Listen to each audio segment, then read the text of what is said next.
that, but I think you can see it's pretty long anyway. I'll eat up all of Cyril's time if I read the name of this title. But I would like to say a couple things about Dr. Wilson. He just became, he was promoted to associate professor this last year, so we can congratulate him. And just point of fact, you need to update your CV.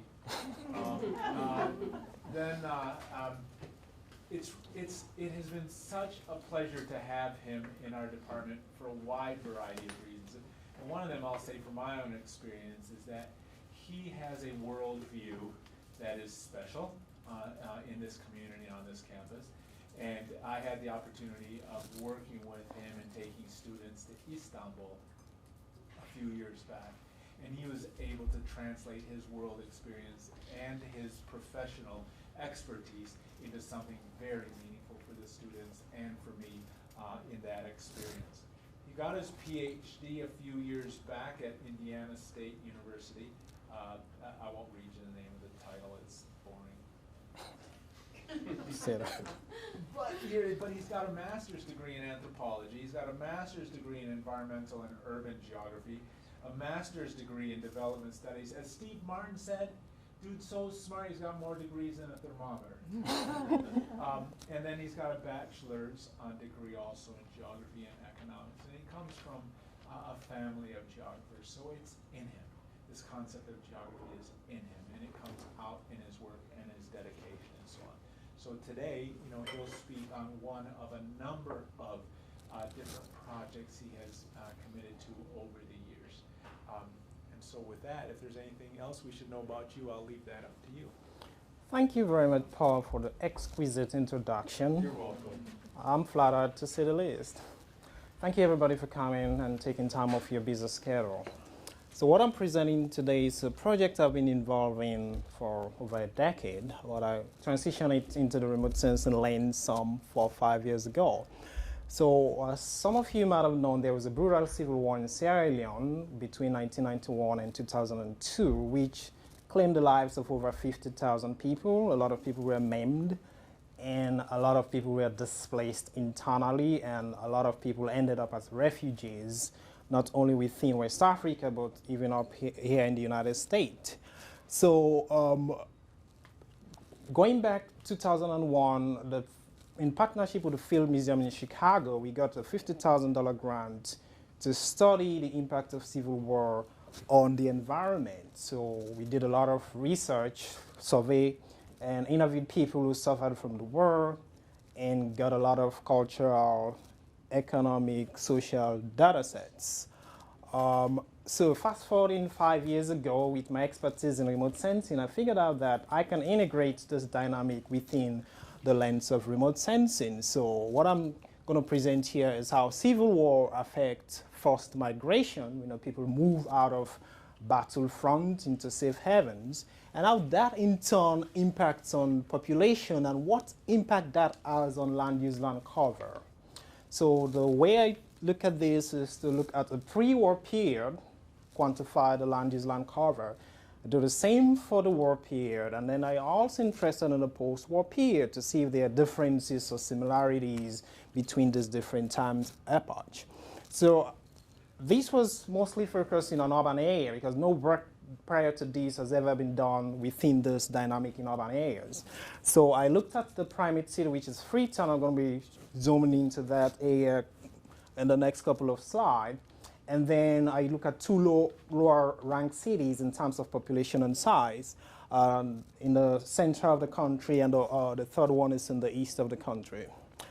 So giving you some background perspective, what causes land use, land cover change? So we have two key factors which we call drivers. So one is the natural. So natural can be things like climate, and also things like forest fire, like what's going on in California right now. But I'm going to exclude that from this discourse because the war is mostly human-induced. So we're going to talk about the human-induced drivers. So these are compartmentalized into two groups. One is what I call the proximate. They operate at the individual level, or sometimes the household level, or even at the community level. So these are three key proximate drivers of land change, whether you're talking about Africa or even here in the United States. So a farmer can convert a forest land to an agricultural land, so that is a driver. Higher income has shown that people transition a non-developed area to a developed area. And also population growth has a lot of influence on land use, land cover. So at the other, much more broader scope, we have what we call the underlying drivers. So these are just three of the many underlying drivers. So for example, policies coming out of a political system can drive things like zoning and other elements that can change land use, land cover. The social, technological, and quite recently the political climate also influence land use, land cover. So what is the impact of these? It results in changing the land use, land cover. So a lot of studies have been done on this. But when there's an external factor very different from these conventional drivers, it compounds the proximate and underlying driver and can result in much more complex structure in terms of composition and configuration of land use, land cover. So this is the main impetus for me embarking on this project. I want to see changes that civil conflict induce on land use, land cover and compare to studies that have been done outside the framework of wars. Now, wars have been fought for thousands of years. If you go back to the history book, you can see that. But most of the studies on the impact of war is mostly from a sociopolitical perspective or from economic standpoint. Very few look into the ramifications of civil war in the environment, and that is something that we should not neglect. So quite recently, we've been seeing few studies that have been going into that area, but there's one problem with these studies. Most of them are done outside cities, and they're mostly focused on forest. In fact, some studies done in Mozambique by Marina Timodo and in the DR Congo shows that forest cover do reduce during civil war because people need extra wood for various purposes.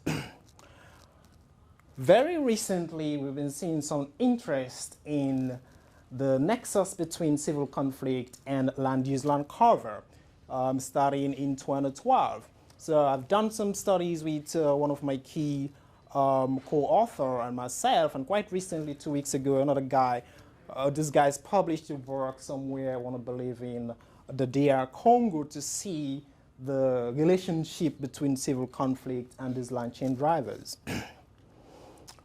So this study had 4 objectives, but for the sake of time, I'm only going to be talking about 3 of the objectives. So number 1, I want to see changes that occurred during war period. Mind you, the war was between 1991 and 2002, and compare that result with post and pre-war era.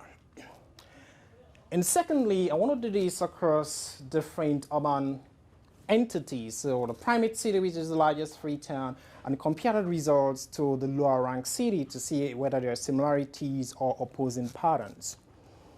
And finally, I want to see how forced migration will change the dynamic of population, and in turn, how that population will affect key land use, land cover in cities. So these are the 3 objectives I'm going to be explaining. Now, Sierra Leone is a very small country located in West Africa. Population-wise, it's about 7 million people. Let me zoom in a little bit into that. Shapes pretty much like a diamond, and there's a lot of diamonds in the country, but it doesn't reflect in the livelihood and socioeconomic status of people. Our country's population, according to the 2015 census, is roughly about 7 million. Our land area is 72,400 square kilometers. And let's get into the 3 study areas. So my interest was to look at how civil war changed the dynamic of land use, land cover within the Primate city of Freetown. So Freetown's population is roughly about 2 million people. A lot of people are in Freetown, highly congested. The size area is 122 square kilometers. And one interesting thing about this area, once you get out from the coast, so this is all the Atlantic Ocean, going in 2 miles, you are in the mountains. So the mountains go up to about 650 meters above sea level. In the south central, we have Bo, which is the second city in terms of population. Population is about 250,000 people. And then the land area is about 58 square kilometer. And the third rank, lower rank city, in terms of population, is about 150,000 people. Size is about 60 square kilometers. So again, I'm doing this comparative analysis because I want to see whether the manifestation of civil war impact on land use and cover is the same or different across these urban spaces. So this is a snippet of a picture of part of central and eastern Freetown. So as you can see, the horizon right up in the mountains.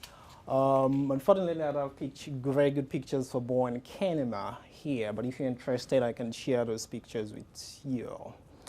A lot of geospatial and socioeconomic data sets were used in this study. So to extract the land use information and use Landsat data. So Landsat is a satellite that was put in space by the US. So the spatial resolution is 30 meters, and I won't go into all the other specifics of that because not all of you, I guess, familiar with the remote sensing thing.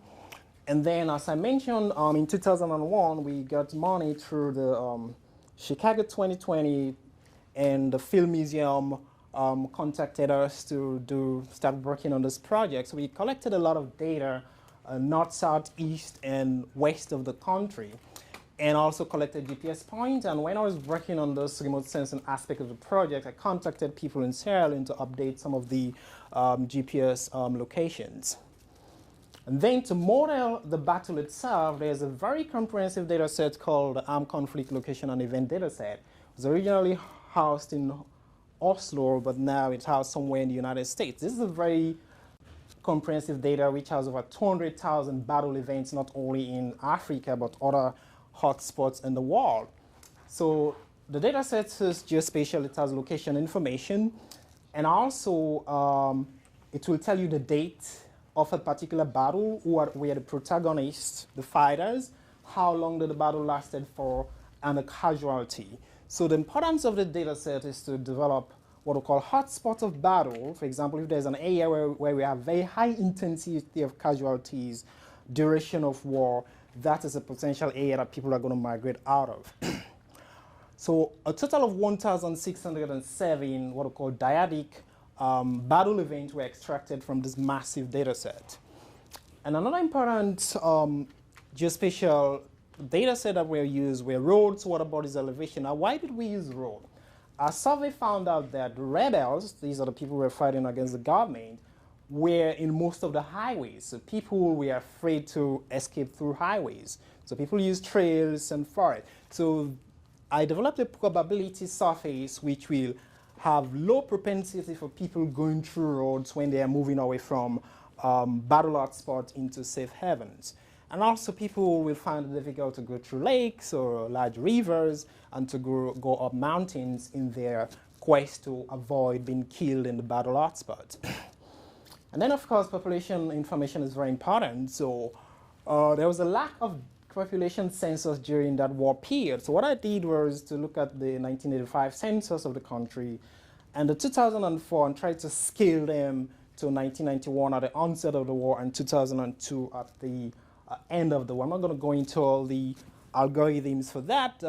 There's a paper published on this which you can consult for more information. The next task was to extract the land use information from the satellite images. So as you can see, I use 4 sets of satellite images which span my time frames I'm interested in.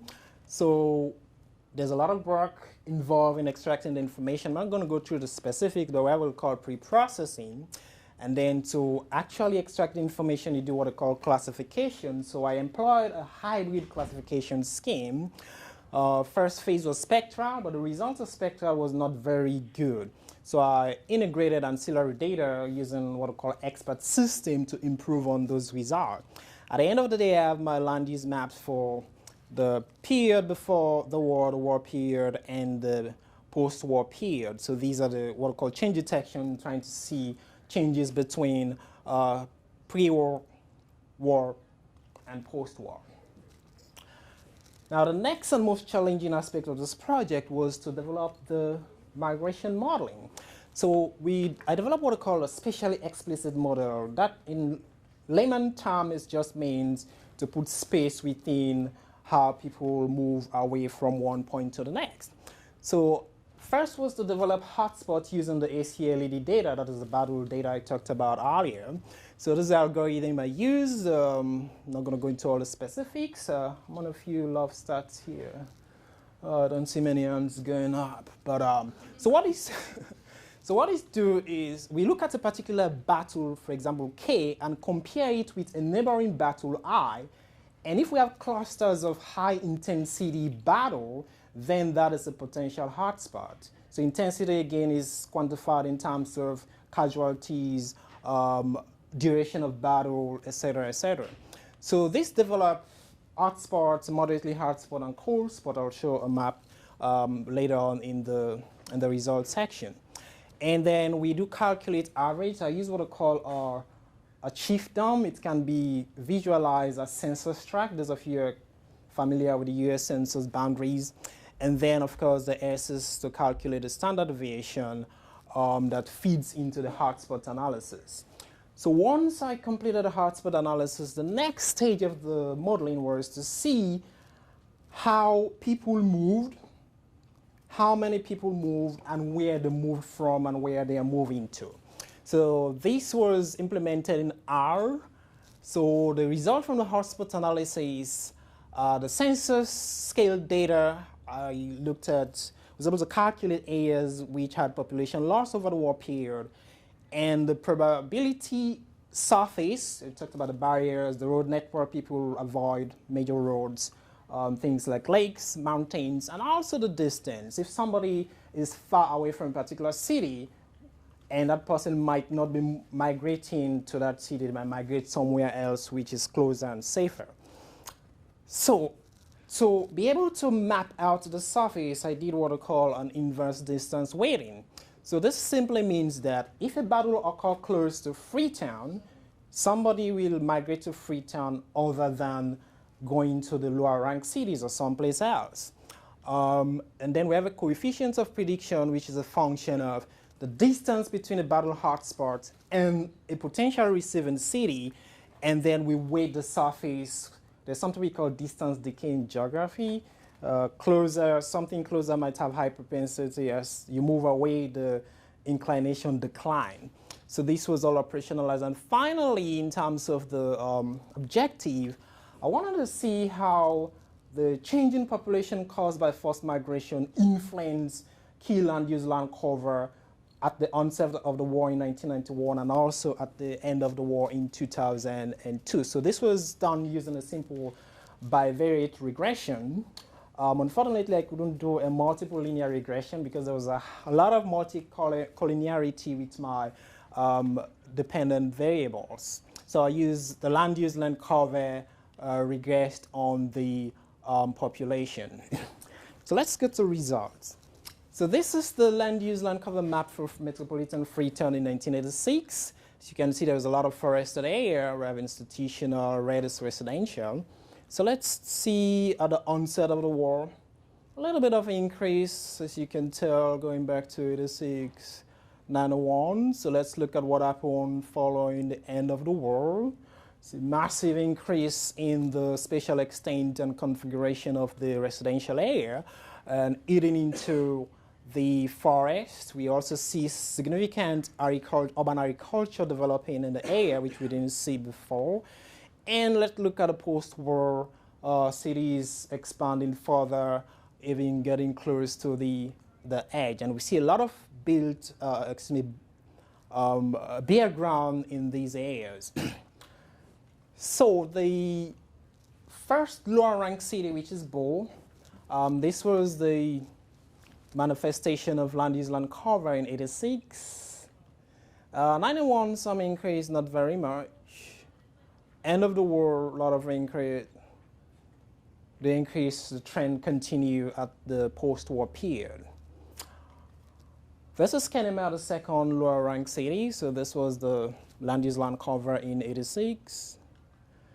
Some increase in 91. End of the war, further increase. Post-war, the increase continued. So as we can see, there's some general trend of similarity in terms of the land use land cover between these three cities. So this is a summary of the migration modeling I talked about earlier. So these points, data sets are the battle location. I can't put all 1,607, so this was just a sample of some of them. As you can see, there was a lot of hotspots in this area. This is a diamond-rich area. In fact, some of the theory about the war being fought over a decade stated that the rebels were able to get a lot of money out of selling illicit diamonds and bought ammunition, so these guys were even able to get ammunition more powerful than the government forces. So that's why the battle hotspot was intense here in the northern part and even parts of Freetown. But the good thing, it was the very hotspot was outside the city itself. But between 1997, there was a 6-month period that the rebels entered in Freetown and did a lot of mayhem, and also in January 1991. So let me further explain what's going on here. So as I said earlier on, if a battle occurs here, this area in terms of distance is closer to the Primate city, people will incline to migrate here rather than going to the lower rank cities or someplace else. So this is a distance decay. So weights were added to each of these concentric rings in the buffer. So the farther away the weight is lower, the closer the weight is greater. And then we have the barriers, things like water. I didn't put the elevation in here because I don't want to put too much stuff on the migration modeling map. So comparing results between the three cities, so this was the pre-war period. We saw a significant loss in bare ground, and when we probed, we saw that people had to cut down forest for firewood. So most of the field there is wood. Only people who have high socioeconomic status can afford gas. In terms of residential, we saw there's an increase for all three cities, although at varying extent. So I want you to pay attention to the percentage increase or decrease. We're all within 40 for increase and all within 50 for decrease during the pre-war. So let's look at the war period. Bare ground exponential increase in metropolitan Freetown, the Primate city, going over 360%, and we're seeing relatively lower ones in the second rank city and the third rank city. One interesting thing that I found out is that wetland increased during the war period, and I was a little bit confused why in metropolitan Freetown and not in the lower rank cities. So probing into a survey result and other observation, we found out that because of significant deforestation in the hillside, a lot of sediment were washed in runoff and build added to the wetland area. So it increased the wetland area during the war. So it's a significant manifestation of how war can change dynamic in a particular place, and you have differences in some other places. Another interesting thing, my assumption was that you're going to find a higher increase in residential area in the Primate city metropolitan Freetown, but that was not the case. In fact, it had the lowest. So probing into that dynamic, what I found out was that one, the cost of land is very expensive, and to build houses in the city is more expensive than in the lower rank city. So that is why we have higher increase in residential for Bow and Kenema, which are the lower rank cities. And another significant finding is that urban agriculture increased significantly during war period in a Primate city, not so for the lower rank city. And other studies have corroborated this finding, but not to the extent as we are seeing here, close to 40. And going to the post-war period, we see that wetland that increased in metropolitan Freetown has now declined. So I was very confused, what's going on here? So what we found out is that because of the massive increase in population into the city, you don't have enough land. So people started converting those wetlands into slum settlements. So that's why we have reduction in wetlands. And the wetland reduction was much more pronounced in the lower rank cities because those were fertile agricultural lands. forests reduction was much more intense in the Primate city because the city is so squeezed up, because up in the tip of the mountain you can't do much, so people had to clear a lot of forest. Residential, as we, I think I'm the post one. Yeah, post one. So the trend of residential continues to increase, very similar to what we had in the war period, but not to that extent. Going back, it's very high, close to 400, and now it went back to the normal. And agriculture also, the trend continued in the post-war period. So what kind of conclusions can we draw from this study? One significant finding is that when civil war alters the conventional driving forces of land change, it results in an increase in urban agriculture in a primate city and not so much in the lower rank city. And some studies done by some people in Germany and the UK on urban agriculture in Sierra Leone also corroborated this finding. The primate cities suffered more forest loss compared to the lower ranked cities. The main reason for this is that more people migrated to the primate city. In fact, the migration modeling shows that there were a greater pool, about 68% pool into the primate city, and the pool from the lower ranked cities were much lesser than that. So this triggered high population growth in the primate city and demand for forest resources, for firewood, and also the forest space to construct internally displaced camps and also some buildings. So one important thing also that the study revealed is that population increase doesn't have a direct relationship to the expansion of residential area. That's what I assumed before embarking on this. But what we found out is that because of the high cost of land and the cost of constructing houses, people tend to cluster and increase population density rather than building out. There's something they call build up, one of the urban design model. I don't know whether that's a good thing here, but most of the areas where people live, we just found out there's a lot more high density, which might, in fact, in some instances, not be very healthy.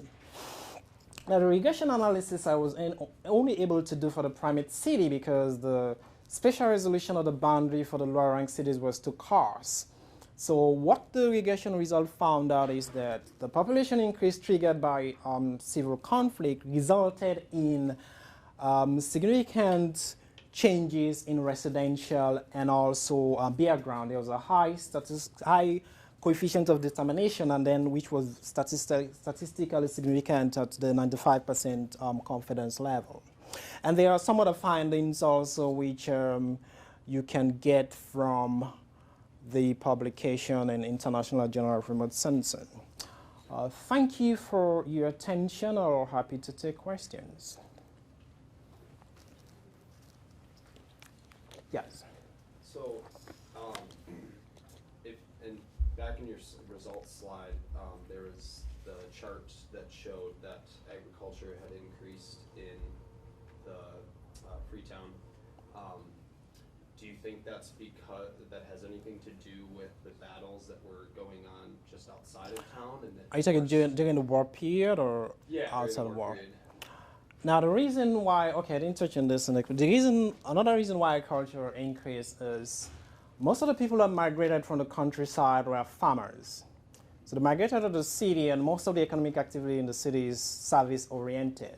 So those people didn't have the skills to be integrated into the service-oriented economy. So as an alternative strategy for livelihood, they started converting valleys and other arable places to farmland. So this is one main reason we saw a spike in urban agriculture during the war, and that trend also, as we see, continued after the war, because most of those people didn't go back to their places of abode. Very good question. Yeah, that's actually my question. I know it's not your central, it's not central to your study, but were there incentives for people to return and repopulate areas from which they had evacuated during the war?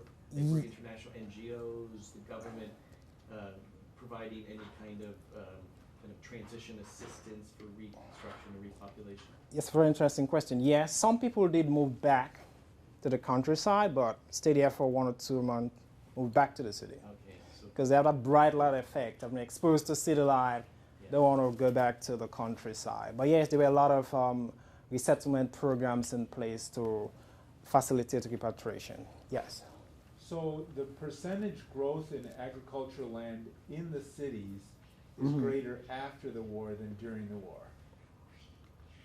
Let's see, this is after the That's war. after the war, and that's so that, or During your the- scale is, So during the scale war, result it's is- under 40%. After the war, it's a yeah, it's little- lower. It's a little bit, but it seems to be consistent. Were landmines a big part of this war?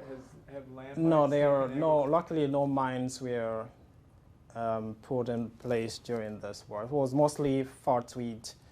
I think they used rocket-propelled grenade. It's some kind of explosive that can cause a lot of casualty. And mostly rifles like AK-47, those But kind in of stuff. contrast to Southeast Asia and Afghanistan, agricultural land was then taken out of production because they're now so dangerous, and that didn't happen. No, that didn't happen here. More questions, comments? Yes. You said that you had a high degree of multicollinearity. Yes. How many variables? Did you I initially wanted to look at 3 variables, which include population, which I did use. I want to believe income and I forgot the third one. But then there was high multicollinearity, so of course you can't go ahead and use them because that is a bit more redundancy. So I took those out. And studies have shown that population is a much more influential driver than the others. That's why I chose population and left out the others.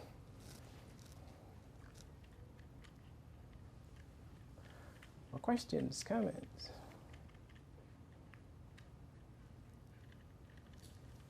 Yes. Is the bare land that was generated through deforestation, is that, what are the goals for that land? Is it reforestation or conversion to agriculture or? Just after the war, some were converted to agriculture, but some are too steep to grow, so those were left bare. And then shrub grew there between 2002 to my terminal point of the study. But what I've had now is people have started building on those areas. So the city has expanded even further. Because I'm trying to do some contemporary assessment of how the expanse that has taken place in the city post-2010. Yes. The results of your case study, how do they compare to the results that other researchers have found in other situations of civil conflict? Unfortunately, no work has been published exclusively looking at cities. Okay. So there's a work that came out 3 weeks ago somewhere in DR Congo. So they look at a much more broader area. So you can make a one-to-one comparison. Having said that, there are some parallels about the urban agriculture thing, which my work has also, other works have also shown, and also the increase in population and its resultant effect on the increase in the built-up area. You could use this model and apply it to another case or two, probably. In fact, that's one of the recommendations on the paper. Right. To do a comparative study between Sierra Leone and cities in someplace else in sub-Saharan Africa to see whether there are parallels or different patterns between these two. Yes, Jen. How have you looked at internally displaced persons where they've had temporary camps set up and they persisted? This is one of the trends that I know that they're looking at and trying to understand population change and therefore change in the landscape, where they previously had a camp, dismantled the camp, but the people persist in staying. Have you looked at that case particularly in Sierra Leone? Yeah, the literature. In Freetown, they had a temporary. I'm going to talk to you about it afterwards because it's one of the things we're struggling in trying to figure out what kind of data sets for the UN High Commission for Refugees. They're trying to come up with a common methodology of looking at not only what happens when a camp gets disbanded and what is the effect on the landscape. Yeah, I can give you a case study close to where my family house is. There was an amputee camp close by, and that amputee camp was dismantled and then converted to a public market space, like a periodic market. And later on, I heard that it got converted to some kind of community center. So yes, we've seen some reports, though not extensive, of conversion of those initially IDPs, internally displaced camp, to some other types of land uses. Yes, Paul. So you and I have looked at urban agriculture in Istanbul, done some preliminary work, and if I recall, 30 meters was too wide to pick up Right. some of the areas we were looking at. Are you missing some of the urban agriculture, or how much urban agriculture are you missing? Very good question. So I use ancillary data. So use high-res images. I had a student, Tyler Schwartz, that digitized all the agricultural valleys, which were less than 30 meters. And then I integrate that into the, let me go back to the expert system. Let's see. So right here, after my first classification, it didn't pick most of the agriculture. So the data that Tyler generated, we integrated into the result, and then we're able to account for all the agricultural lands. But it's painstaking work to do that digitize. I think it spent like 2 months on that. Which is a little bit what you and I were doing with other remotely sensed data. Yeah, visually our own problem is the starting time. We don't have res for that starting time, so that's why we need a spot data set whenever they make it free so that we can complete that project. Talk to Jeannie about that.